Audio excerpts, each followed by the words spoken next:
Armand, je te laisse à présent en compagnie de Jean-Pierre Burgère, en tête-à-tête avec lui, il est président de l'association du Fort Queuleux de Metz. Jean-Pierre, il faut savoir que vous opérez avec votre association justement des opérations de débroussaillage depuis 2015 maintenant sur ce site de mémoire de la Seconde Guerre mondiale. Vous avez également fait beaucoup de travaux de rénovation. Tout à fait. Et puis bonne nouvelle, récemment on a appris qu'une convention était actée entre la ville de Metz et Metz Métropole, donc c'était lors du conseil municipal du 29 septembre dernier, pour la réhabilitation de la casemate A.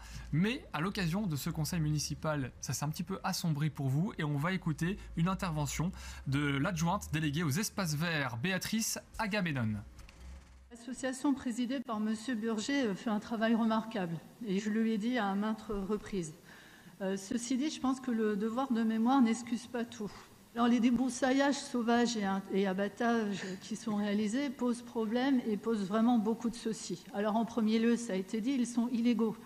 On est sur une ZNIEF et aujourd'hui, les services compétents du ministère de l'écologie ne les ont toujours pas autorisés. Tous ces abattages et débroussaillages ont été faits hors de période réglementaire, ce que n'a pas manqué de nous souligner la LPO, la Ligue protectrice des oiseaux, et la SPEPESC qui s'occupe des chauves-souris, en nous menaçant, nous, ville de Metz, de nous attaquer.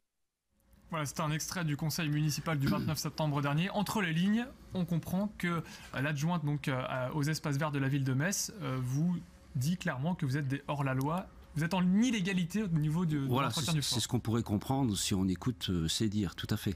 Alors quand on dit que on fait du débroussaillage hors des périodes, c'est complètement faux, puisque vous savez qu'il y a des décrets spécifiques pour respecter la nidification des oiseaux, et on est parfaitement, nous, dans ces délais, c'est-à-dire avant telle et telle période, on ne touche absolument strictement à rien. Mais la Ligue protectrice des oiseaux est passée vous voir il y a quelques mois, voilà, et ça s'est bien passé selon vous. Alors, oui, alors ce que je ne comprends pas, c'est que le président de la Ligue s'est déplacé il y a à peu près 2 mois sur le site, il nous a même félicité pour la remise en état, le débroussaillage qu'on a fait, et il nous a même dit qu'il y avait une nouvelle biodiversité qui était en train de se créer sur le site, puisque on a des fleurs qu'on ne voyait plus, des papillons qu'on ne voyait plus, donc je ne comprends pas trop les dires de Madame Agamemnon en fait. Mais est-ce que la municipalité se sent pas un petit peu de côté vis-à-vis de l'entretien du fort de Queuleux? Est-ce qu'on n'aurait pas pu penser qu'il y a quelques années d'installer quelque part un poste qui serait celui de faire l'intermédiaire entre l'association et la municipalité? Est-ce que ça aurait été du domaine du possible, ça? Est-ce que c'est une piste à Je pense que ça aurait été du domaine du possible. Nous, on l'a demandé souvent d'avoir un interlocuteur direct avec lequel on puisse s'adresser quand on a des besoins particuliers. Et c'est vrai qu'on entretient de très bonnes relations avec les salariés des espaces verts qui sont omniprésents sur le site, avec qui on discute en permanence. Mais après, ce ne sont pas eux qui décident. On a fait souvent des demandes. On a demandé notamment qu'on enlève de déposer des détritus sur le parking. On est quand même sur un site classé et on ne fait que répéter les mêmes choses. Et encore, il y a quelques jours, il y a eu encore des dépôts de déchets. C'est pas un dépotoir, le fort de Queuleux. C'est un site classé. Donc nous, on est prêts à faire des efforts. Il faut aussi qu'on les écoute de l'autre côté, quoi. Ça vous a surpris, ces interventions au conseil municipal? Alors, on l'a cité, cette adjointe aux espaces verts, mais également d'autres élus, même si font partie de la minorité du municipal. Oui, alors effectivement, c'est la minorité, c'est 3 personnes qui râlent, c'est 3 personnes en fait qui mentent, puisque on raconte qu'on vend du bois. Je rappelle quand même qu'il n'y a jamais eu un seul ster de bois qui a été vendu sur le site depuis que nous on y est, c'est-à-dire moi je suis président depuis novembre 2014, on n'a jamais vendu un seul ster de bois. On nous a reproché d'avoir mis des animaux sur le site en toute illégalité, pas en règle avec la DSV, c'est faux. Alors il s'agit de moutons pour de l'éco-pâturage, c'était ça voilà, l'objectif. Ce sont des moutons. Alors, ce sont des moutons qu'on appelle chèvres, parce que c'est vrai qu'ils ont un physique de chèvre, mais c'est une race de moutons. C'est un éleveur qui nous les met en place, c'est l'éleveur qui va les entretenir, c'est l'éleveur qui fait venir les services vétérinaires, il y a des carnets sanitaires, enfin tout est fait dans les règles. Et je rappelle que les moutons, ça mange pas les arbres, c'est les castors qui mangent les arbres.